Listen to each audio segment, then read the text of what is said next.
네, 오늘은 로마서 강의 세 번째 시간입니다.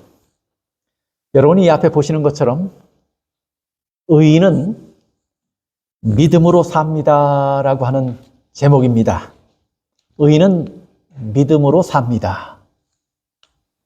우리가 지난 시간에 왜 사도 바울이 이미 그리스도인이 된 그리스도를 개인의 구주로 받아들여서 잘 신앙하는 것 같았던 로마 교회에 왜 로마서 복음을 다시 전했는가 하는 사실, 그 이유들을 살펴봤습니다.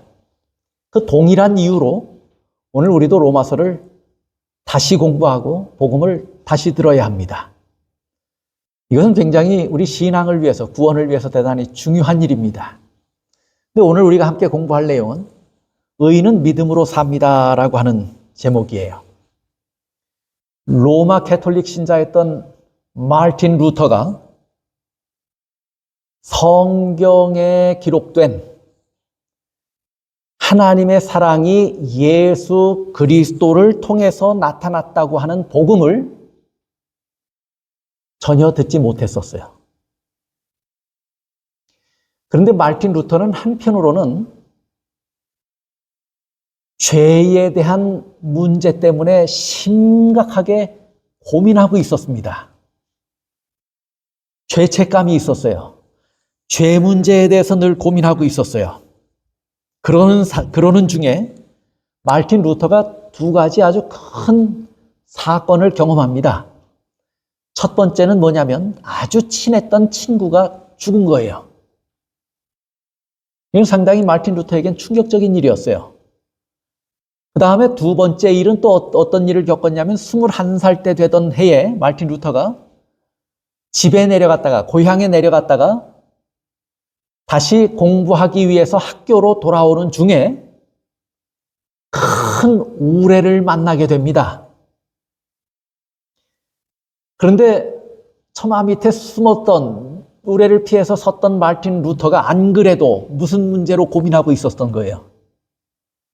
죄 문제로 고민하고 있었어요. 죄책감의 문제로 고민하고 있던 차에 큰 우레가 치고 하는 모습을 보면서 무서워서 벌벌 떨었던 경험이 있어요. 이 두 가지 경험, 친구가 죽었던 것 경험과 큰 우레를 만나서 무서워서 벌벌 떨었던 이 두 가지의 경험을 하고 나서 마르틴 루터는 수도원에 들어갑니다. 그리고 사제가 되었죠. 그런데 각시대의 대쟁투 123쪽부터 보면 이 마르틴 루터의 경험을 아주 자세하게 기록을 하고 있어요.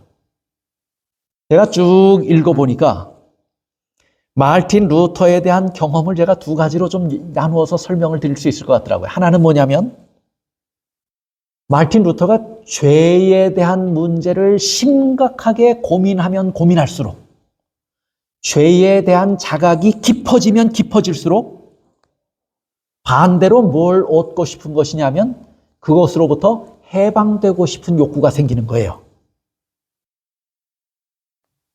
죄책감이 깊어지니까 그 죄책감을 떨쳐버리고 싶은 마음이 있는 겁니다. 그거 당연하지 않겠어요? 그래서 그것을 떨쳐버리기 위해서 마르틴 루터가 뭘 했냐면 엄격한 신앙생활을 합니다. 철저하게 금식하고 철야하고 기도하고 아주 엄격한 생활, 자기 절제, 금식, 기도, 철야, 이런 것들을 통해서 마르틴 루터가 극복하려고 했던 게 뭐예요? 죄책감이에요. 죄에 대한 문제예요. 그것으로부터 자유함을 얻고 싶었던 거예요. 심지어는 어떻게까지 했다고 기록하고 있냐면요, 자기의 악한 성격을 가만 보니까 성격 자체도 좀 좋지 않은 모습이 있어요. 우리가 다 가만 살펴보면 우리 자신의 모습에서도 난 이렇게 좋지 못한 어떤 성향들이 있다 하는 것을 느끼실 때가 있을 거예요. 근데 마르틴 루터가 그것마저도 그는 죄책감에 시달리게 된 거예요. 자기의 잘못된 성향, 성품, 이걸 어떻게 좀 고칠 수 있을까? 심지어 마르틴 루터가 어떻게까지 했냐면 채찍으로 자기 몸을 내리쳤어요. 철저하게 금식도 하고 철야도 하고 절제된 생활을 하고 극기하고 그렇게 하면서 무엇까지 했냐면 채찍으로 자기 몸을 치는 일까지 했어요. 얼마나 철저하게 죄로부터 자유함을 얻고 싶었던 마음이 마르틴 루터에게 있었습니까? 그 다음에 마르틴 루터가 그런 한편으로는 그런 노력도 했고요. 다른 한편으로는 내가 어떻게든지 연구를 좀 해봐서 잠자는 시간도 식사하는 시간도 아까우니까 그것을 쪼개어 가면서 하나님의 뜻이 무엇인지 좀 알아봐야 되겠다 하는 마음을 가지고 공부를 하기 시작했어요. 그때 하나님께서 그에게 한 좋은 친구를 보내셨다고 그랬어요. 그 친구가 마르틴 루터에게 와서 성경을 펼쳐서 보여줍니다. 성경을 펼쳐서 보여주면서 각시대의 대쟁투 123쪽에 이건 와이세 영감받은 글이 아니고 마르틴 루터의 친구가 마르틴 루터에게 와서 한 이야기가 기록이 된 거예요. 보세요. 친구에게 이야기한 거예요. 마르틴 루터에게 이야기한 거예요. 자기 자신을 보지 말고 또 하나님의 율법을 범함으로 받는 영원한 형벌을 생각지 말고 마르틴 루터가 무엇 때문에 죄책감에 시달린 거예요, 지금? 자기 자신을 바라보니까 부족함이 드러나서 죄책감에 시달리는 거예요. 그 다음에 자기 모습 그대로 하나님의 율법을 가만히 바라보니까 율법을 범해요, 범하지 않아요? 율법에 위배되는 일들이 참 많아요. 그러면 그것에 대한 반드시 하나님의 뭐가 있을 것이라고요? 형벌이 있을 것이라는 생각을 하니까 마르틴 루터가 이 문제로 뭐 한 거예요? 고민했던 것 아니에요. 그 친구가 마르틴 루터에게 와서 조언을 한 거예요. 너 자신을 보지도 말고 하나님의 율법을 범함으로 받는 영원한 형벌을 생각하지도 말고 오직 그의 죄를 용서해 주시는 구주 예수님을 바라보라고 하였다. 너희 죄로 인하여 스스로를 괴롭게 하는 대신에 구주의 팔에 그대 자신을 맡기라. 그리고 그분을 신뢰하라. 그분의 생애에 나타난 의와 그분의 죽으심으로 말미암은 속죄를 신뢰하라. 마르틴 루터보다 먼저 이렇게 완벽하게 복음을 이해한 사람이 있었어요. 그렇죠? 이 사람이 마르틴 루터에게 와서 죄 문제로 고민하는 마르틴 루터에게 와서 저렇게 조언을 한 거예요. 저 말을 마르틴 루터가 들었을 때 갑자기 죄책감 때문에 늘 고통스럽고 괴로웠던 그 마음에 평화가 찾아오는 거예요. 저 말씀을 친구가 들려주는 순간 평화가 찾아옵니다. 번민하던 루터의 마음에 평화가 찾아온 것입니다. 당시에 로마의 법왕권은 부패하고 타락해 있었습니다. 하나님의 구원하시는 은혜와 복음의 능력은 다 가리워버리고 사제들의 행위와 고행으로 구원에 이를 수 있다고 가르쳤어요. 그래서 마르틴 루터가 살았던 당시에 로마의 천주교회의 부패한 모습의 몇 모습을 우리가 좀 살펴볼 수 있습니다. 교황 레오 10세 때예요. 저거 뭐 하는 거냐면 면죄부를 파는 것이 그려진 그림입니다. 교황 레오 10세는 성당을 완공해야 되겠는데 비용이 부족해지자 조달비를 얻기 위해서 뭘 팔기 시작했냐면 면죄부를 팔기 시작했습니다. 근데 면죄부를 판매했던 최고 책임자, 수도사였던 요하난 대첼이 뭐라고 이야기를 했냐면 은화가 헌금괴 속에 떨어지는 소리와 함께 연옥에 있던 사람이 천국에 간다 하고 가르쳤어요. 그래서 조금 애매하게 연옥의 제일 끄트머리에 있는 사람이라면 그 가족들이 와서 헌금궤 안에 더 요란스럽게 많은 은화를 떨어뜨려야 그렇게 우렁차게 떨어지는 은화 떨어지는 소리에 그 영혼이, 연옥에 있던 그 영혼이 제일 밑바닥, 연옥의 밑바닥에 있던 영혼까지도 어디 간다고요? 천국에 간다고 가르친 거예요. 그러면 구원 얻는 비결을 뭘로 가르쳤던 거예요, 당시에? 면죄부 사는 거예요. 돈 내는 것으로 천국 간다고 가르친 거예요. 그게 사실이라면 부자들은 다 어디 가요? 천국 갈 수 있어요. 그런데 예수님은 부자가 천국에 가는 것이 뭐보다 어렵다고 그랬어요. 뭐가 더 쉽다고 그랬어요? 낙타가 바늘귀 들어가는 것보다 더 어렵다고 그랬어요. 그것이 더 쉽다고 그랬어요. 그렇죠? 그런데 면죄부를 판매해서 연옥에 있던 사람이 천국에 간다고 가르쳤단 말이에요. 또 이게 여러분 뭔지 아십니까? 빌라도의 계단이에요.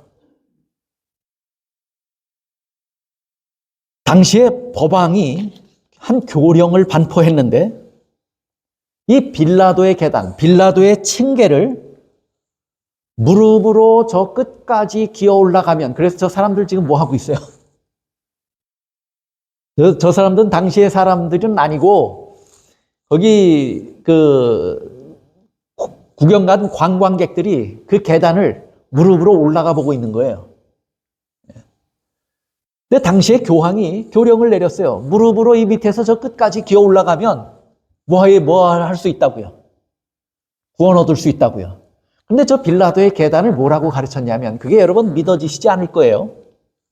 그런데 당시에 사람들이 믿고 그렇게 했어요. 예수님이 로마의 재판을 받고 나서 빌라도의 계단을 내려오셨다라고 가르치면서, 그렇게 예수님께서 내려오신 그 계단이 어떻게 기적적인 방법으로 이쪽으로 옮겨졌다고 가르치는 거예요. 그래서 이게 예수님께서 내려오셨던 그 계단이라고 가르친 거예요. 그리고 나서 그 계단을 뭘로 올라가라고요? 무릎으로 기어 올라가라고요. 그러면 구원 얻는다고요. 그게 당시의 가르침이었어요. 얼마나 구원에 대해서 성경의 하나님의 은혜가, 하나님의 사랑이, 하나님의 능력이 예수 그리스도를 통해서 이 땅에 나타났다고 가르친 성경의 복음이 얼마나 허무맹랑한 교리들로 가리워져 있었습니까? 마르틴 루터가 저 계단을 무릎으로 어느 날 기어 올라가다가 갑자기 그 머리에 마음에 들리는 한 음성을 듣게 됩니다. 하나씩 오르고 있는데 갑자기 의인은 믿음으로 말미암아 살리라 하는 말씀이 우레처럼 마음에 들리는 경험을 하게 됩니다. 그 음성을 듣고 마르틴 루터는 그 자리에서 벌떡 일어났어요.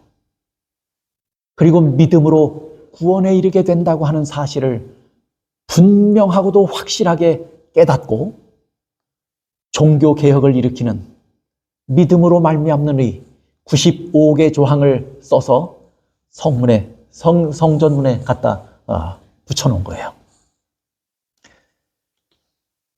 그때부터 마르틴 루터의 생활은, 마르틴 루터의 신앙은 바뀌어졌습니다.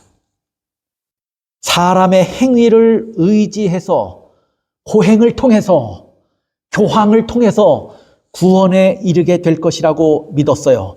공로가 있어야만 구원에 이르게 될 것이라고 믿었어요.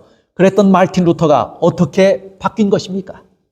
구원은 그런 것들로 오는 것이 아니고 우리를 위해서 십자가를 지고 돌아가신 예수 그리스도께서 이루어 놓으신 그 은혜로 우리가 구원을 얻게 되는데, 그 은혜를 믿음으로 받아들일 때, 그것을 우리가 오직 믿을 때 의롭게 되고 구원에 이르게 된다고 하는 사실을 마르틴 루터가 분명하게 깨닫게 된 것입니다.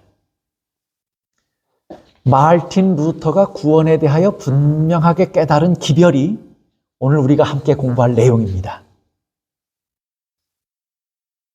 로마서 1장 17절입니다. 로마서 1장 17절. 복음에는 하나님의 의가 나타나서 믿음으로 믿음에 이르게 하나니 기록된 바 오직 의인은 믿음으로 말미암아 살리라 함과 같으니라. 마르틴 루터가 그 마음에 우레처럼 들렸던 소리, 음성이 뭐라고 그랬어요?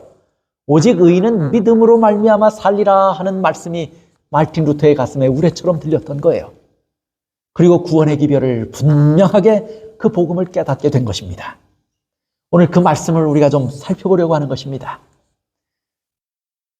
복음에는 하나님의 뭐가 나타났다고 기록하고 있습니까? 복음에는, 그래서 오늘 마르틴 루터를 변화하게 한 그 복음의 능력을 오늘 우리가 함께 경험했으면 참 좋겠어요. 복음에는 하나님의 뭐가 나타났다고요? 하나님의 의가 나타났다 그랬어요. 그러면 복음이 무엇인지 분명하게 이해해야 왜 복음에 어떻게 해서 하나님의 의가 나타나는지를 이해할 수 있게 되겠죠. 여러분, 복음이 뭐예요? 복음이 뭐라고 생각하십니까? 계시록 4장 3절에 보면요, 계시록 4장 1절부터 묘사되어 있어요. 계시록 4장 1절부터 요한이 계시 가운데서요, 하나님의 보좌를 봅니다. 하나님의 보좌를 보는데 그 보좌에는 앉으신 분이 있었어요. 보좌에 앉으신 분이 있었어요. 그런데 요한계시록 4장 3절에 보니까 앉으신, 그 보좌에 앉으신 이의 모양이 벽옷과 홍보석 같고 또 뭐가 있다고요? 무지개가 있어서 보좌에 둘렸는데 그 모양이 녹보석 같더라. 요한이 계시 가운데서 하나님의 보좌를 봤는데 앉으신 분이 있었어요. 그런데 그 앉으신 분의 모습을 보니까 저렇다는 거예요. 그런데 그 앉으신 분만을 묘사한 것이 아니고 그분이 앉으신 보좌를 묘사하고 있는데 그 보좌는 뭘로 둘러 있어요?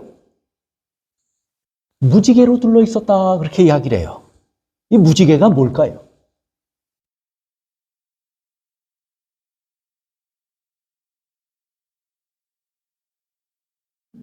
(1892년 12월 13일자) 리뷰지에 보좌에 있는 무지개는 하나님이 세상을 이처럼 사랑하사 독생자를 주셨으니 이는 저를 믿는 자마다 멸망치 않고 영생을 얻게 하려 하심이라는 말씀을 증거하는 항구적인 증언이다 그랬어요. 왜 하늘에 계신 하나님의 보좌에, 하나님이 앉으신 그 보좌에, 예수님이 앉으신 그 보좌에 무지개가 들렀을까요? 그 무지개는 뭐라고 그랬어요? 하나님이 세상을 이처럼 사랑하사 독생자를 주셨으니 이는 저를 믿는 자마다 멸망치 않고 영생을 얻게 하려 하심이라. 이 말씀이 마치 무엇처럼 둘러있는 거예요? 무지개처럼 그 보좌를 둘러있는 거예요. 그러면 그 보좌에 앉으신 분은 여전히 하늘에 계시면서도 그분이 이루어 놓으신 놀라운 구원의 토대를 통해서 우리가 다 뭐 얻기를 바라는 마음으로, 구원을 얻고 영원히 살게 되기를 바라는 마음으로, 또 그것의 증거로 뭘 두르고 있는 거예요? 무지개를 두르고 있었다, 그렇게 말씀하는 거예요. 그 보좌를 두르고 있었던 무지개는 복음이에요. 영생을 얻게 하려 하심이라는 말씀을 증거하는 항구적인 증언이다. 복음 아니에요? 그렇죠? 복음이, 저 말씀이 하나님의 보좌를 무지개로 두르고 있었던 것입니다. 그래서 우리가 요한복음 3장 16절 저 말씀을 복음서 중에 있는 복음이라고 말합니다. 복음서 중에 있는 복음, 다시 말하면 복음의 뭐란 얘기예요? 핵심이라는 얘기예요. 여러분, 누가 복음이 무엇입니까 하면 저 구절을 외우면 완벽한 대답이 돼요. 복음의 핵심이에요. 신구약 전체를 통해서 복음의 진수를 설명하라고 하면 저 말씀을 여러분이 하시면 돼요.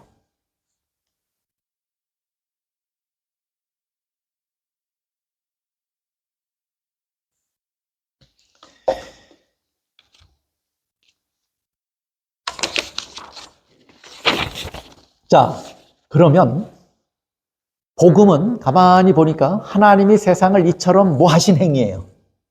사랑하신 행위예요. 사랑해서 어떤 일을 하셨는가를 설명해요. 그렇죠? 그러면 여러분 보세요. 아까 복음에는 뭐가 나타났다고 그랬어요? 하나님의 의가 나타났다고 그랬죠? 그 말 대신에 복음에는 하나님의 사랑이 나타났다라고 말하면 더 잘 어울리는 것 같지 않습니까? 그렇게 말하면 말이 잘못 틀리게 됩니까? 복음에는 하나님의 사랑이 나타나서 그렇게 말한다면 잘못된 것입니까? 아니에요. 어쩌면 더 잘 설명하는 것처럼 보일 수도 있어요. 그렇죠? 복음에는 하나님의 사랑이 나타나서 믿음으로 믿음에 이르게 하나니 전혀 그 의미가 달라지지 않아요. 그런데 자, 이제 복음이 무엇인지 분명하게 아시죠? 복음에 왜 하나님의 사랑이 나타난 것입니까? 복음에 의가 나타났다고 말합니까? 복음에는 왜 하나님의 의가 나타났다고 말합니까?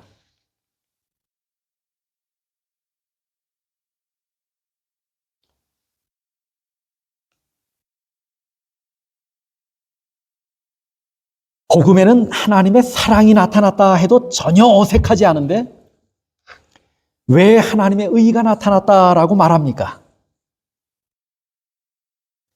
여러분, 사랑도요,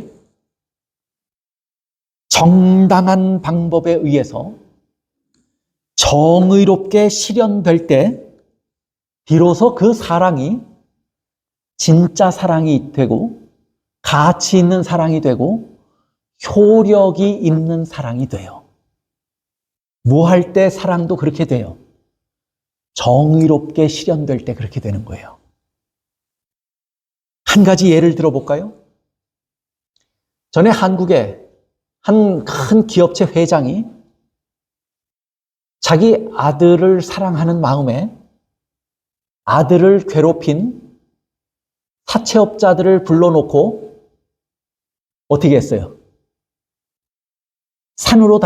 그 사람들을 산으로 불러놓고 아들을 괴롭힌 사람들을 산으로 불러놓고 이 회장이 자기 사람들을 동원해서 그 사람들을 두들겨 팼어요.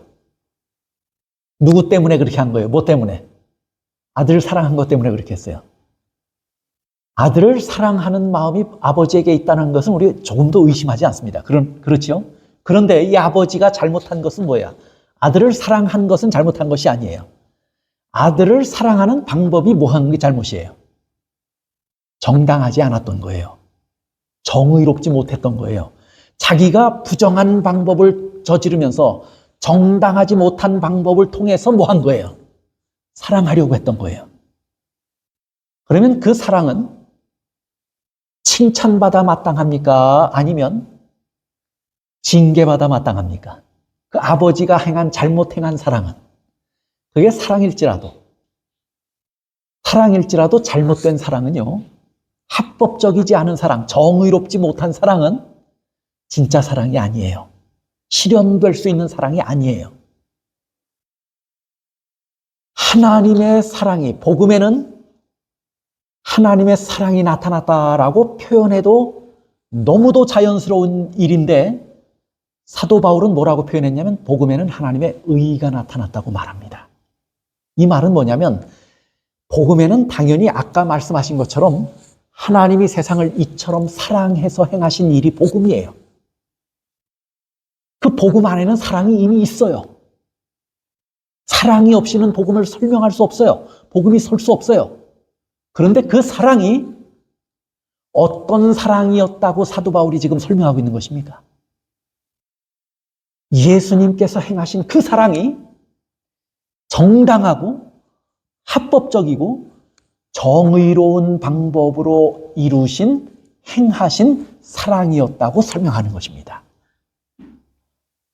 그냥 막연한 사랑이었다라고 이야기하는 것이 아니에요. 복음에는 그래서 하나님의 뭐가 나타났다고 말해요? 의가 나타났다고 말해요. 십자가가 복음의 핵심이에요. 여기에 하나님의 의가 나타났다고 말하고 있습니다. 그래서 여러분이 시편 85편 7절에 보면 시편 기자가 이렇게 하나님께 나가서 기도합니다. 여호와여, 주의 인자하심을 우리에게 보이시며 주의 구원을 우리에게 주소서. 뭘 보여달라고요? 사랑하셔서 우리를 여호와여 주의 사랑하심을 통해서 우리에게 뭘 달라고요? 구원을 달라고요. 구원을 간구하는 시편 기자의 기도가, 간구가 여기 기록이 되어 있어요. 그런데 이 시편 기자가 이런 사실을 깨닫습니다. 시편 85편 9절. 진실로 그의 구원이 그를 경외하는 자에게 가까우니 이의 영광이 우리 땅에 거하리이다. 구원이 누구에게 가깝다고요? 하나님을 경외하는 자에게 구원이 가깝다 그랬어요. 그런데 저 말은 구약적 표현이에요. 이걸 신약 복음서가 기록했다면 그의 구원이 그를 믿는 자에게 가까우니 이렇게 썼을 수 있어요. 그렇지 않습니까? 그런데 10절에 보면 이렇게 말씀해요. 긍휼과 진리가 같이 만나고 의와 화평이 서로 입맞추었으며, 이 시편 기자가 하나님께서 이루시는 구원이 어떻게 이르러 오는 것인가에 대한 분명한 이해와 확신이 있습니까? 없습니까? 구원이 누구로부터 온다고 하는 걸 알아요. 하나님으로부터 온다는 것을 알아요. 우리가 그것을 믿을 때 얻게 된다고 하는 사실도 알아요. 그런데 그렇게 하나님께서 이루신 구원은 어떻게 이루신 것이냐면 사랑으로만 이루었다고 설명합니까? 아니에요. 긍휼이에요. 사랑과 뭐가 만났어요? 진리가 만나서 이루어졌다고 말해요. 또 의와 공의와 정의와 뭐가 만났어요? 화평이 서로 만나서 구원을 이루셨다고 설명해요. 이것을 사도 바울의 표현으로 바꾸자면 하나님의 사랑이 뭐와 만났다라고 바꿀 수 있을까요? 의와 만났다. 이렇게 사도 바울이 표현한다면 이렇게 표현했을 거예요. 그렇지 않습니까? 하나님의 사랑이 의와 만났다. 그러면 복음에는 하나님의 사랑도 나타났고 복음에는 뭐도 나타난 것이 맞아요? 의도 나타난 것이 맞아요. 하나님의 사랑이 없었다면 이 일은, 구원하시는 하나님의 일은, 복음은 절대로 일어나지 않습니다. 복음은 사랑으로 이루어진 것입니다. 오늘 우리의 구원은 하나님이 우리를 사랑하셨기 때문에 이루어진 것입니다. 뿐만 아니라 오늘 우리에게 허락하신 구원은 정당하고 합법적이고 정의로운 방법으로 이루어졌다고 하는 사실을 우리가 분명히 깨달아야 합니다. 이걸 알게 될 때 우리가 얻은 구원은요, 그래서 사도 바울은 뭐라고 말하냐면 아무도 뭐 할 수 없다고 말해요. 흔들 수 없다고 말해요. 사탄은 우리가 얻은 구원을 흔들고 싶을까요? 흔들고 싶을 거예요. 만약에 정의롭지 못한 방법으로 사랑으로만 우리를 구원하시려고 했다면 사탄이 그 구원, 우리가 얻은 구원의 기반을 흔들 수 있습니까? 없습니까? 흔들 수 있어요. 그 사랑은 잘못된 방법으로 이루어진 거야. 공평하지도 정의롭지도 합법적이지도 않아. 그러면 사랑으로 했지만 우리가 얻은 구원이 정당해요? 정당하지 않아요? 정당하지 않아요. 의롭게 이루어져야 정당하게 받게 되는 것이에요. 아무도 그래서 흔들 수 없는 구원이라고 말합니다. 또 누가 송사하리요 하고 말해요. 또 이렇게 우리에게 주어진 구원인데 누가 우리를 정죄하겠느냐 하고 말해요. 사랑으로만 이루어진 것이 아니고 뭘로 이루어진 것이기 때문이에요. 정의로운 방법으로 합법적으로 이루어진 구원이기 때문에 아무도 우리가 얻은 구원을 절대로 흔들 수 없습니다. 저와 여러분이 얻은 구원이 얼마나 분명하고 확실하고 흔들리지 않는 단단한 기초 위에 세워진 것인가 하는 사실을 분명히 알게 되시기를 바랍니다. 예수님의 사랑으로 우리가 얻게 된 구원이에요. 그런데 그 사랑을 정의롭게 실현해서 얻게 된 구원이에요. 이 구원에 하자가 있어요, 없어요? 없어요. 여러분, 구원의 확신을 얻게 되시기를 바랍니다. 사랑과 정당한 방법에 의해서 구원은 우리에게 은혜로 주어진 것입니다. 그것이 로마서가 가르치고 있는 기별이에요. 로마 교회가 새롭게 다시 깨달았으면 해서 사도 바울이 전한 기별이에요. 그 기초가 흔들리지 않고 불안하지 않을 때 우리의 구원도 절대로 흔들리지 않게 되는 것입니다. 이런 확신을 가지면 어떻게 되는가 하는 것을 또 보여줘요. 계속해서 보세요. 로마서 1장 17절. 그래서 복음에는 하나님의 사랑도 나타났지만, 사랑이 기초지만 그 복음에는 뭐가 나타난 거예요? 정의가 나타난 거예요, 그 복음에. 그래서 그 복음이 우리를 뭐하게 한다고 그래요? 믿음으로 믿음에 이르게 하나니, 이 복음의 능력이 있다고 그랬어요, 없다고 그랬어요? 로마서 1장 16절, 우리가 지난 시간에 언급을 하고 배웠어요. 복음에는 하나님의 능력이 있다고 그랬어요, 없다고 그랬어요? 하나님의 능력이 있다고 그랬어요. 능력이 나타났다고 그랬어요. 능력이 있다고 그랬어요. 그런데 어떤 능력이 있냐면 우리를 구원하는 능력도 있고요. 우리에게 뭐 하는 능력이 있어요? 믿음을 가지게 하는 능력이 있어요. 또 믿음을 가졌는데 그 믿음을 한 번 가지고 그치는 것이 아니고 믿음으로 어디에 이르게 해요? 또 믿음에 이르게 하는 능력이 어디에 있다고요? 복음 안에 있다고요. 여러분, 복음을 우리가 자꾸 듣고 묵상하고 복음으로 은혜를 받고 복음으로 감화된다면 우리의 구원이 얼마나 확실한가 하는 사실 때문에 여러분은 다시 감격하고 감사하게 될 것입니다. 복음을 여러분이 다시 보고 다시 묵상하고 다시 이해한다면 우리의 믿음은 처음에도 믿었지만 처음 믿은 믿음보다 점점 자라나는 믿음을 갖게 될 것입니다. 복음에는 그런 능력이 있어요. 자, 그런데 복음에는 그런 능력이 있어요. 오직 의인은 뭘로 산다고요? 복음에 이런 능력이 있어요. 그렇죠? 복음의 능력을 지금 설명하는 중에 나타난 글들이에요. 그런데 오직 의인은 믿음으로 말미암아 살리라 하고 말씀합니다. 저는 이 말씀이 두 가지 의미가 있어서 두 가지 방면으로 우리가 좀 묵상해야 된다고 생각을 해요. 하나는 뭐냐면, 보세요. 이 말씀이 담고 있는 오직 의인은 믿음으로 말미암아 살리라. 이런 로마서가 어렵다고 했지만 자세히 묵상하고 아주 차분하게 여러분들이 묵상하면 그 말씀 안에 참 많은 은혜들이 있어요. 한번 보시죠.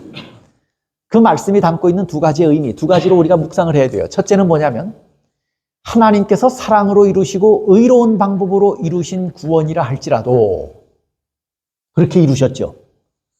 근데 그렇게 이루셨다 할지라도 우리가 그 사실을 믿음으로 받아들일 때 어떻게 된다는 거예요? 의롭게 된다는 거예요. 또 그렇게 의롭게 된 사람이 뭐 한다는 거예요?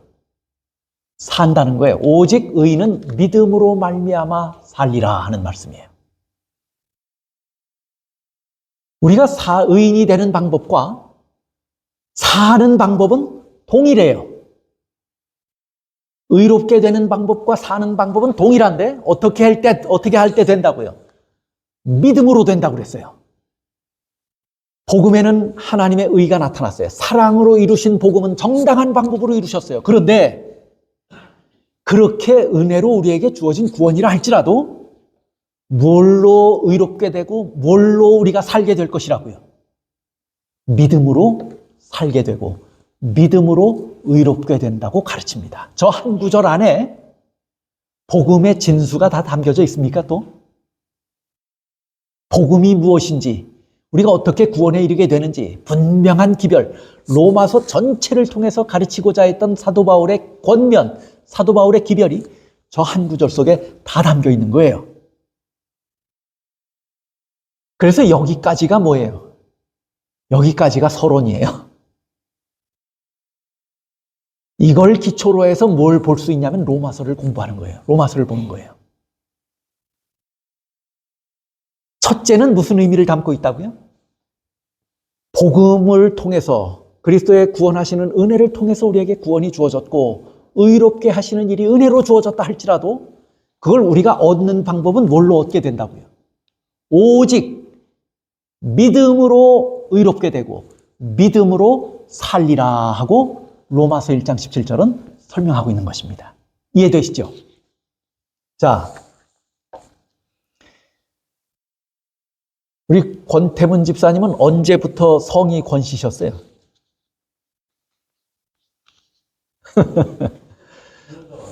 캐나다 와서. 물론 한국의 문화하고 서양의 문화가 좀 달라요. 그렇죠? 저는 제일 처음에 와서 우리 정 집사님을 정 집사님 해가지고 그분의 본래의 성이 정 집사님인 줄 알았어요. 그런데 그분의 성이 정 씨가 아니라는 것은 불과 일주일도 지나지 않아서 제가 알게 됐습니다. 누구의 성을 따른 거예요? 남편의 성을 따른 거예요. 그런데 우리는 한국 문화에 살다가 온 사람들이기 때문에 여기 와서 그렇게 하는 일들이 벌어졌어요. 우리 윤 집사님도 미세스 윤도 윤 씨가 아닌 거 아시죠? 우리 가희 엄마 이은경 자매를 정은경 자매라고 안 하죠? 이은경 자매라고 해요. 우리 이종원 집사님의 성을 가진 거예요. 근데 여기 와서 이건 서양 문화이기 때문에 우리가 여기 와서 그렇게 굳이 자기 성을 고집하는 분들도 계세요, 우리 중에. 그런데 이 서양 사람들은 언제 바뀌던가요, 성이?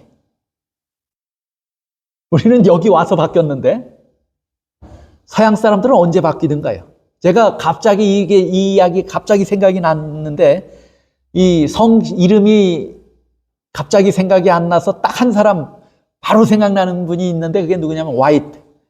엘렌 G 화이트를 하니까 저 여자의 이름을 생각하는데 제일 먼저 생각나는 사람이 화이트예요.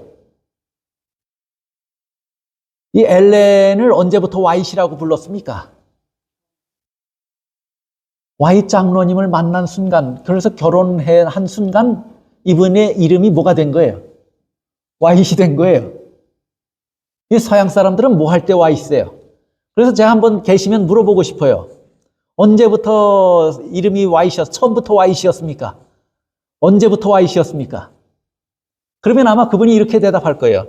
내 남편이 결혼식장에서 나에게 사랑을 이야기했고 그 다음에 사랑의 언약을 했을 때 언약의 징표로 나에게 손에 뭘 끼워줬을 때 가락지를 끼워줬을 때 그 순간부터 나는 뭐가 됐다고? 화이트이 됐다고 그렇게 말하지 않겠어요?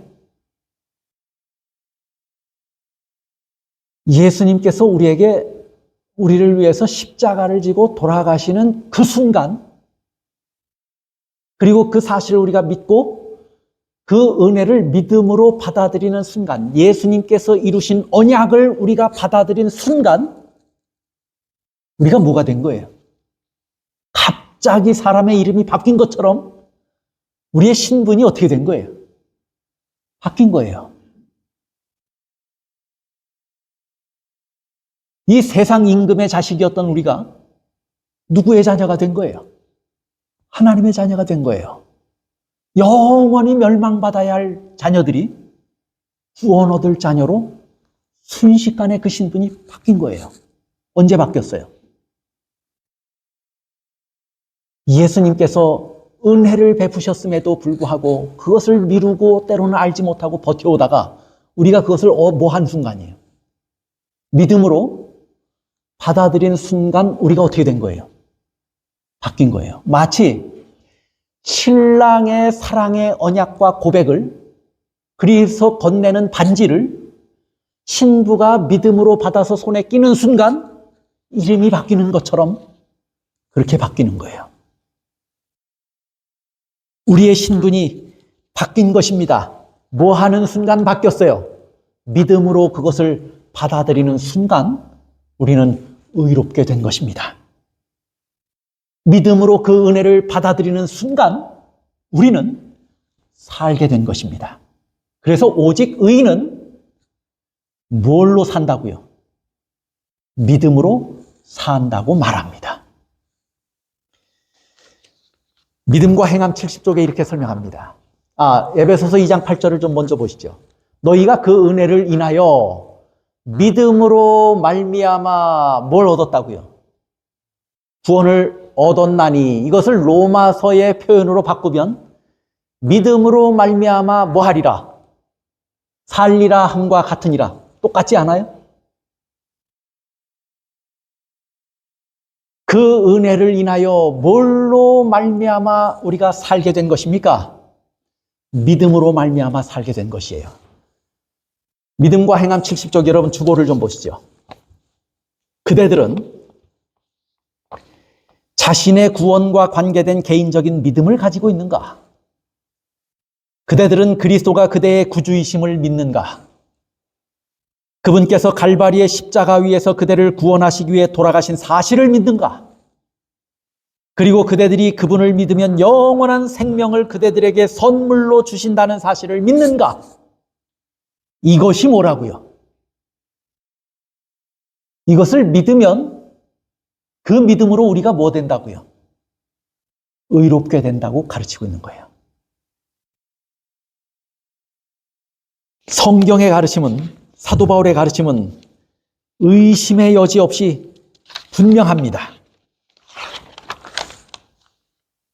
그래서 믿음과 행함 70쪽에 이렇게 설명하고 나서 믿음과 행함 70쪽에 계속해서 이렇게 설명해요. 보세요. 그 70쪽에 보면 광야의 뱀 사건을 예증으로 들어서 설명합니다. 진중에 뱀이 들어와서 물어서 죽어가는 사람들이 천지에 누웠어요. 그런데 모세를 통해서 장대 위에 뭘 달게 됩니까? 구리뱀을 달게 되고 모세를 통해서 온 회중들에게 기별이 증거됐어요. 모세 장대 위에 달린 놋뱀을 뭐 하면 살리라고요? 바라보면 살리라. 그러면 죽어가는 사람에게 살 방법을 가르쳐 준 것은 복음입니까? 아닙니까? 복음이에요. 그런데 사람들은 장대 위에 구리뱀을 들었을 때 살았습니까? 믿고 바라봤을 때 살았습니까? 믿고 바라봤을 때 살았어요. 믿음으로 말미암는 의가 무엇인가를 설명하는 믿음과 행함 70쪽에 저 사건을 예증으로 들면서 우리를 구원하시는 하나님의 놀라운 은혜가 십자가를 통해서 정의로운 방법으로 실제로 이루어졌어도 우리가 뭐 할 때 그걸 얻게 된다고요? 믿고 받아들일 때 의롭게 되고 구원을 얻게 된다고 가르칩니다. 그 다음에 복음교역자 161쪽에 보면 예수의 피가 우리를 모든 죄에서 깨끗게 하실 것이요. 요한일서 1장 7절을 언급했어요. 복음이죠, 저것도. 그런데 이 사실을, 이 하나님의 말씀을 그대로 받아들이는 단순한 믿음이 필요하다고 그랬어요. 이렇게 믿고 받아들이면 실제로 그 예수의 피가 우리를 모든 죄에서 뭐 한다고요? 깨끗게 씻어서 용서한다고 가르쳐요. 그러면 의롭게 된 것입니까? 그러면 의롭게 된 거예요. 이 사실을 단순하게 믿으라는 거예요. 그러면 의롭게 된다고 말합니다. 여러분, 우리가 죄가 용서되고 의롭게 되고 사는 길은 비싼 면죄부를 사야 해결되는 문제가 아니에요. 빌라도의 계단을 무릎으로 올라가는 고행을 통해서 해결되는 문제가 아니에요. 결심한다고 해결되는 것이 아니고 노력한다고 해결되는 것이 아니에요. 억지로 노력하고 고행으로 이루어지는 것이 아니에요. 저렇게 언급하신 하나님께서 은혜로, 사랑으로, 은혜로, 정당한 방법으로 우리에게 허락하신 구원의 은혜를 믿음으로 받아들이면, 믿음으로 바라보면 의롭게 되고 살게 될 것이라고 분명하게 가르칩니다. 여러분이 얻은 확실한 구원을 어떻게 얻게 되는가에 대한 분명한 이해가 있게 되기를 바랍니다. 그 다음에 두 번째로 우리가 해결해야 하는 문제가 있어요. 자, 복음에는 하나님의 의가 나타나서 믿음으로 믿음에 이르게 하나니 기록된 바 오직 의는 뭘로 말미암아 살리라고요. 믿음으로 말미암아 살리라. 하나님이 은혜를 베푸셨어도 우리가 그걸 뭐 해야 산다고요. 믿어야 산다 그 말이에요. 그 두 번째 의미가 있어요. 두 번째 의미는 뭐냐면 오직 구원하시는 그리스도의 은혜를 믿음으로 의롭게 된 사람, 이미 믿어서 의롭게 됐어요. 저와 여러분이 또 구원을 이미 얻었어요. 그러면 거기서 그치는 것이 아니고 그렇게 된 이후에도 계속해서 어떤 형편에 처하든지 뭘로 살아가야 한다는 거예요. 믿음으로 살아가야 한다 하는 권면이 있는 것이에요. 그래서 이 말씀에는 약속과 권면이 함께 포함되어 있는 말씀이에요. 약속은 뭐냐면 우리가 그것을 믿으면 의롭게 되고 믿으면 산다고 하는 약속이에요. 그 다음에 이 말씀 가운데 있는 권면은 뭐냐면 그렇게 해서 구원 얻게 되고 그렇게 해서 의롭게 된 사람은 앞으로 어떻게 살으라고요? 앞으로도 어떤 형편에 처하게 될지 모르지만 앞으로도 믿음으로 살아라. 그런 권면이 포함되어 있는 말씀이에요. 이 세상에 네 부류의 사람들이 있습니다. 여러분은 어떤 부류에 속했는지 한번 보시죠. 첫째로 끝까지 믿지 않는 사람들이 있습니다. 그래요, 안 그래요? 끝까지 한 번도 믿지 않고 죽은 사람들이 있어요. 들어서 알면서도 믿지 않고 죽은 사람들이 있어요. 성경의 요한복음 12장 37절에 보면 이렇게 많은 표적을 저희 앞에서 행하셨으나 저를 뭐 하지 않아요? 믿지 않아요. 처음에도 안 믿었고 끝까지 안 믿은 사람이 있어요. 저 사람들은 예수님이 은혜로 구원을 이루셨어도 구원을 얻게 됩니까? 못 얻게 됩니까?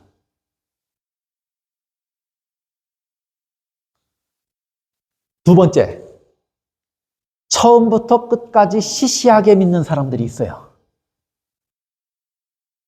제가 전에 있던 교회, 한국에서 목회할 때 한 아이를 키우는 그 주부 교인이 계셨어요. 그런데 그분이 늘 설교 예배가 시작되고 찬미가 다 끝이고 설교가 시작될 때쯤 되면 저 뒤에 문이 열려서 그분이 꼭 들어오셔요. 그런데 제가 그런 마음은 들었어도 저는 입 밖에 그런 말씀을 안 하셨는데 한 노 집사님이 그분이 맨날 그렇게 하시니까 저를 붙잡고 어느 날 뭐라고 말씀하시냐면 저 젊은 사람이 어떻게 처음부터 저렇게 시시하게 예수를 믿지 그래요.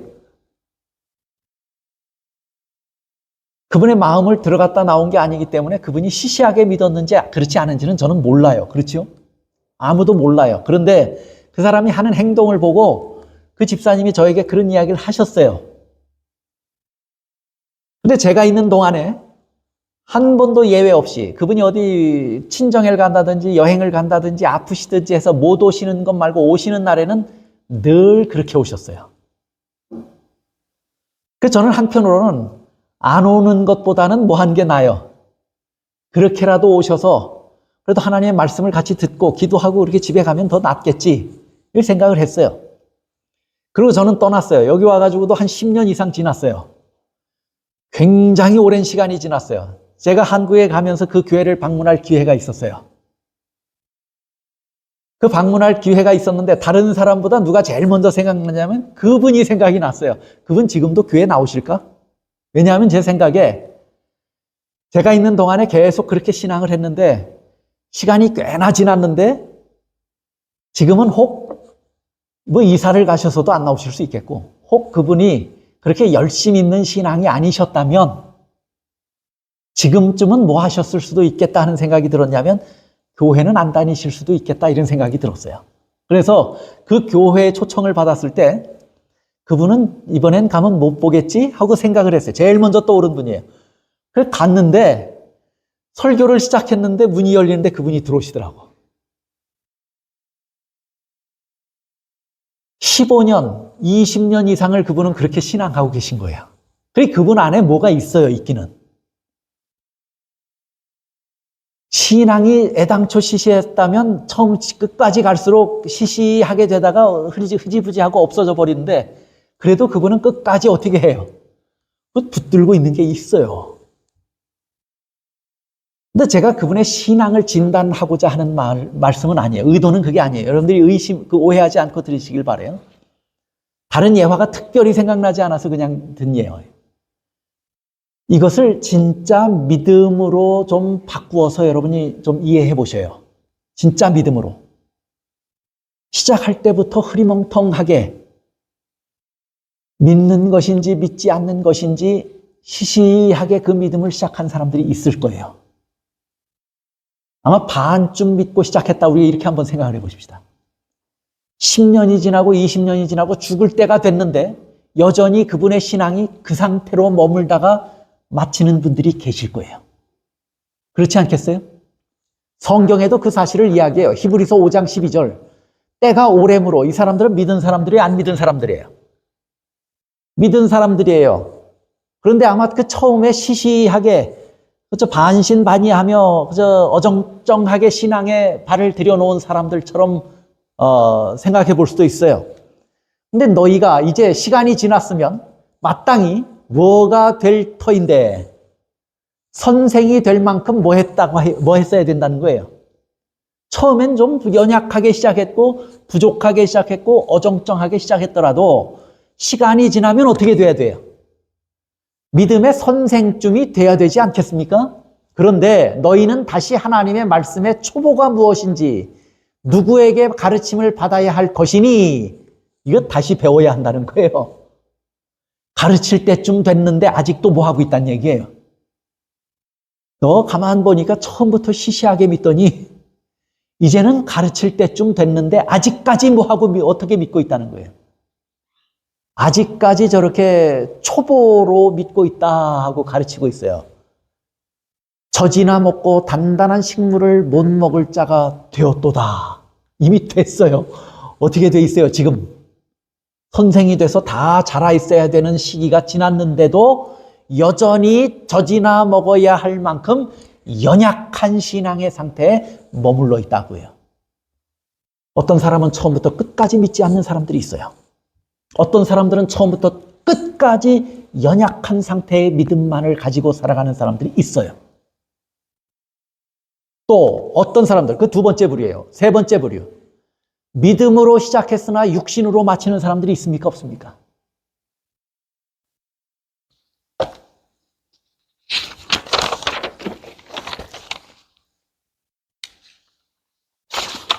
잘 믿었는데, 처음에는 믿었는데, 믿음이 어떻게 된 거예요? 처음에 열심히 있었는데, 저 두 번째 부류처럼 처음부터 시시하게 연약한 믿음을 가지고 한 게 아니에요. 처음에 믿음을 시작했을 때 그에게 열렬한 믿음이 있었어요. 열심히 있었어요. 그런데 어떻게 마쳤다는 거예요? 믿음으로 시작했다가 그 믿음을 잃어버리고 인생을 마치는 사람들이 있어요. 믿음으로 시작했다가 육신으로 마치는 사람들입니다. 믿음으로 시작했다가 의심으로 마치는 자들이 있고 믿음으로 시작했다가 불신으로 마치는 자들이 있어요. 갈라디아 3장 3절에 이렇게 설명해요. 너희가 이같이 어리석으냐? 성령으로 시작하였다가 이제는 뭘로 마친다고요? 육체로 마친다고 그래요. 성경에 대표적인 인물이 있죠. 한때 사도 바울과 함께 로마 거리를 복음을 들고 아주 당당하게 걸었던 데마가 세상을 사랑해서 어디로 갔다고요? 나를 떠났다고 말해요. 데마의 믿음은 시시한 믿음이 아니었어요. 한때 열심 있는 믿음이었어요. 목숨을 걸고 복음을 전했던 사도 바울 곁을 지켰던 믿음이었어요. 그랬던 믿음을 가졌던 데마조차도 시간이 지나면서 어떻게 됐어요? 그 믿음이 어떻게 됐어요? 식어버져 버리고 세상을 사랑하는 마음에 사로잡혀서 사도 바울을 떠났어요. 그리스도의 신앙을 저버린 것입니다. 그 다음에 네 번째 부류가 있어요. 우리가 어떤 부류에 있는가 잘 좀 살펴보세요. 믿음으로 시작했는데 믿음 안에서 뭐 하는 사람들이 있어요. 세월이 지나면서 자라가는 사람들이 있어요. 오늘 우리는 이 네 부류 중에 한 부류에 반드시 속해 있을 것입니다. 그렇지요? 근데 적어도 첫 번째는 아니에요. 예. 네 번째 부류는 어떤 사람이냐면 믿음으로 시작했으며 믿음 안에서 자라가는 자들이 있어요. 로마서 1장 17절에 보면 복음에는 하나님의 의가 나타나서 뭘로 뭐에 이르게 된다고요?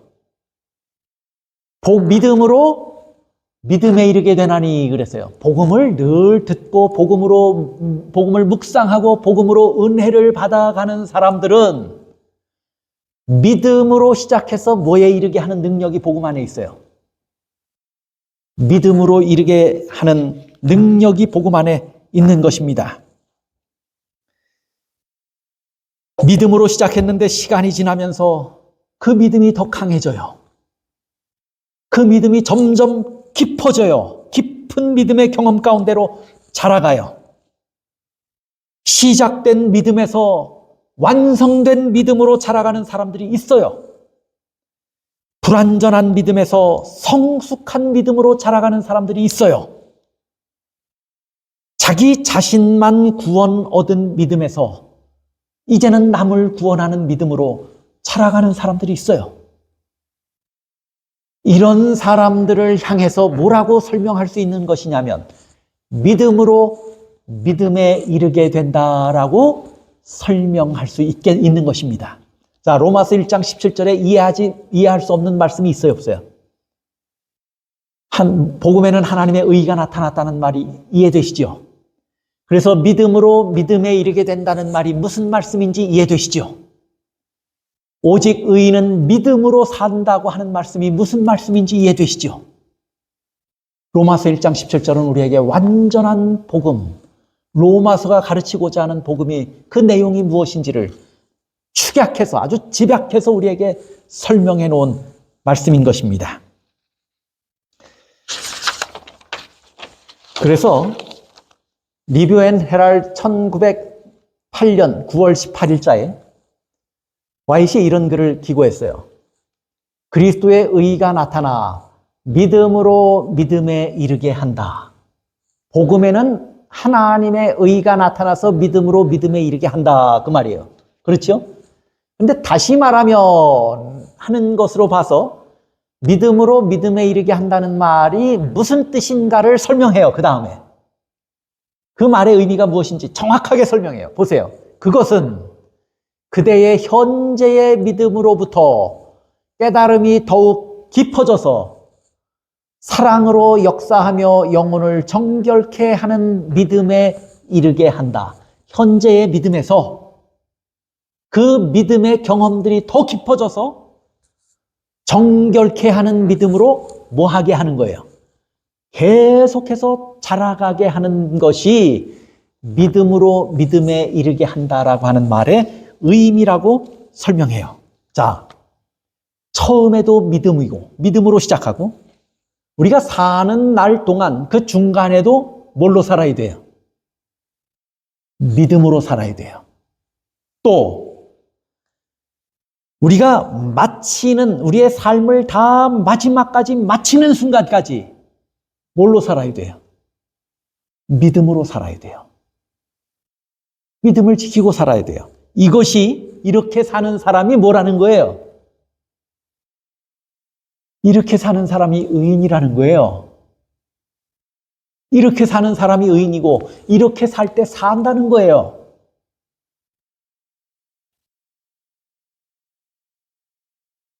히브리서 10장 37절 39절을 잠시 잠깐 후면 오시리가 오시리니 지체하지 아니하시리라. 오직 나의 의인은 믿음으로 말미암아 살리라. 어느 순간에도 믿음으로 산다고요. 예수님이 뭐 하시는 순간에도, 지체되는 순간에도, 예수님의 재림이 마치 지연되는 것처럼 느껴질 때라도 지금 우리가 그런 순간에 살지 않습니까? 그러나 하나님의 약속은 뭐냐면 끝까지 지체되는 것이 아니고 이 시간이 지나게 되면 반드시 예수님은 재림하시게 될 터인데 그때까지 의인은 뭘로 살라고요? 그때까지. 믿음이 흔들릴 만한 시련의 시간입니까? 저 시간이? 예수님의 재림이 지체되는 시간이? 그렇죠. 의심과 불신이 싹틀 만한 시간입니까? 그 시간에도 의인은 뭘로 살게 될 것이라고요? 그런 순간을 맞닥뜨려도 의인은 믿음을 잃어버리지 아니하고 믿음을 지키며 산다고 가르치고 있는 것이에요. 그런 순간에도 믿음을 지키고 살아요.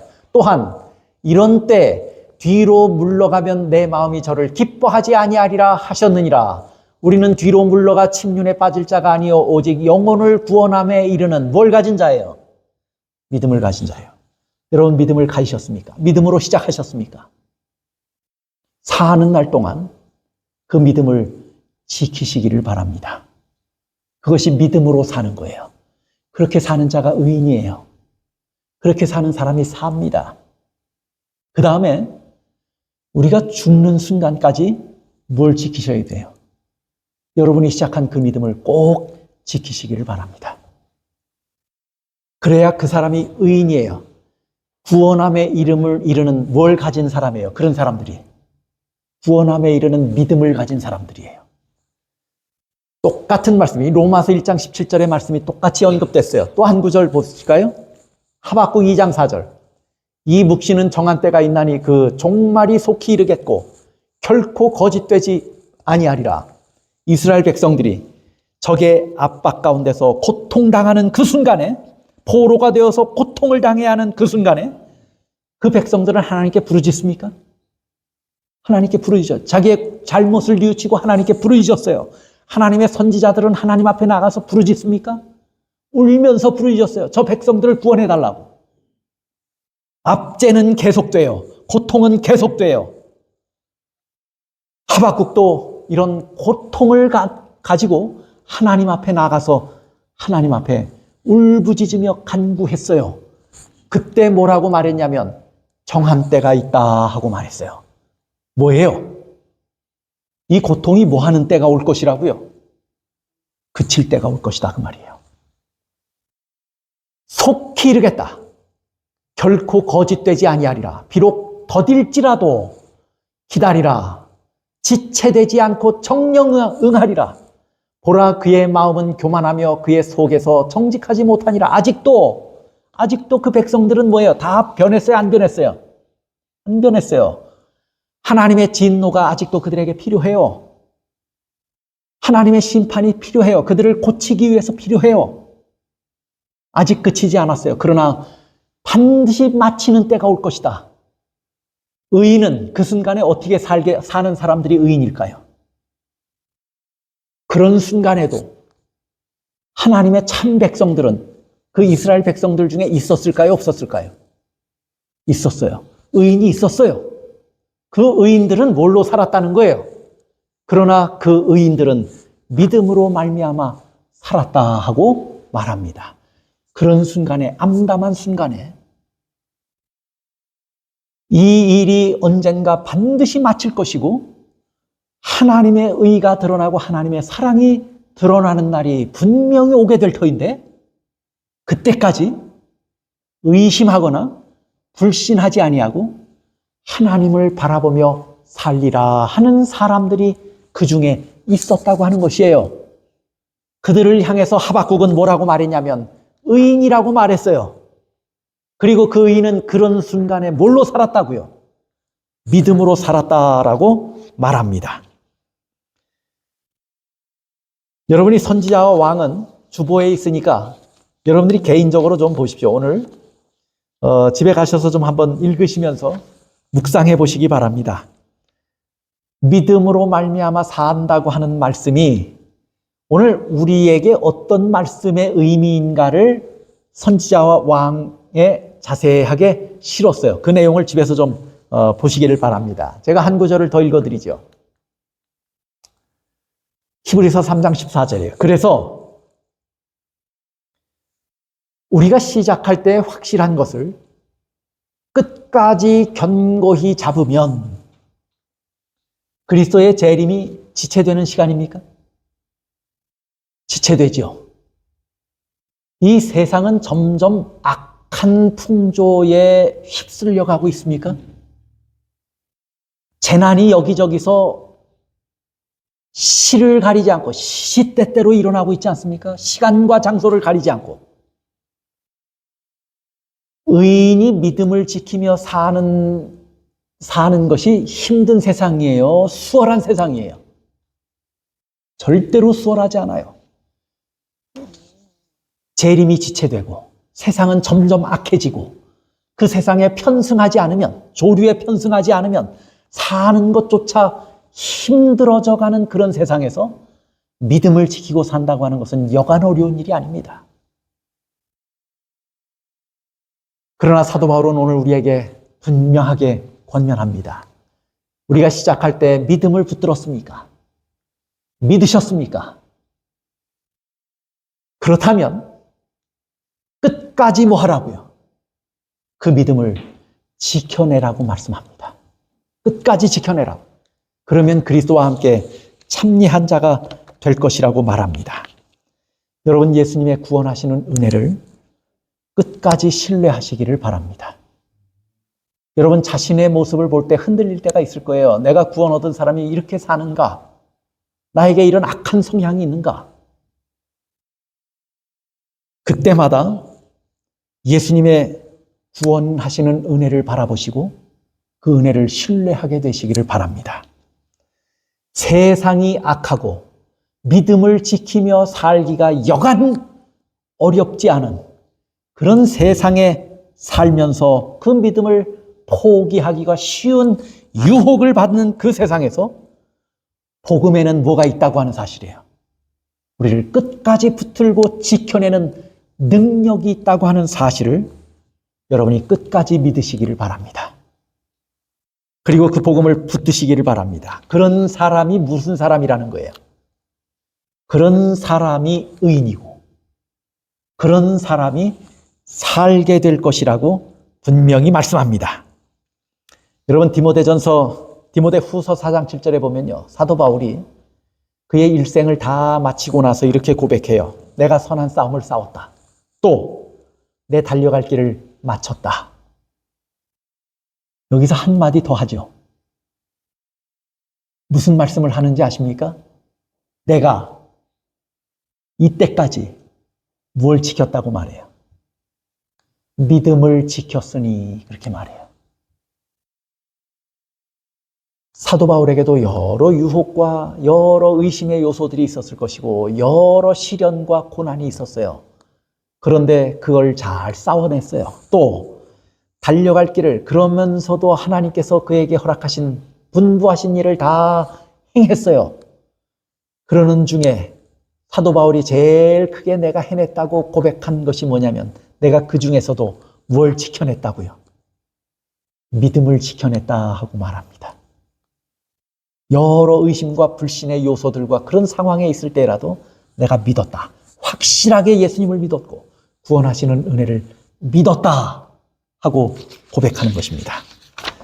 사랑하는 여러분, 예수님께서 내가 올 때 믿음을 보겠느냐 하고 말씀하신 것처럼 세상에 믿는 사람들이 참 적습니다. 의인이 살기 힘든 시대에 삽니다. 진리가 편회되는 시대에 삽니다. 그러나 이런 시대에도 의인은 오직 믿음으로 삽니다. 의인은 믿음으로 말미암아 살리라. 믿음으로 살게 되고 믿음으로 끝까지 믿음을 지키며 삽니다. 이런 은혜가 우리 모두에게 있게 되기를 간절히 바랍니다. 악과 싸워 이길 수 있는 용기가 되고 끝까지 믿음으로 사는, 그래서 구원하시는 그 은혜로 말미암아 얻게 된 구원을 끝까지 지켜낼 수 있도록 여러분이 날마다 복음을 접하고 복음을 묵상하고 복음 안에서 능력을 얻게 되시기를 바랍니다. 폭풍 후에 쓰러지는 나무도 있고 버티어내는 나무도 있습니다. 그 차이는 간단합니다. 뿌리를 얼마나 깊이 내렸느냐의 차이인 것입니다. 우리가 믿음에 견고하고 깊은 뿌리를 내리고 날마다 그렇게 살아서 그렇게 사는 자들에게 허락하신 오직 의인은 믿음으로 산다고 하는 이 말씀이 오늘 우리에게서 실제로 이루어지게 되기를 간절히 바랍니다. 또 우리가 끝까지 이 믿음을 지키며 살게 되시기를 바랍니다. 성경에 목숨을 걸고 믿음을 지킨 수많은 선조들의 이야기가 날마다 우리에게 우리의 길을 비추는 빛이 되기를 간절히 바랍니다.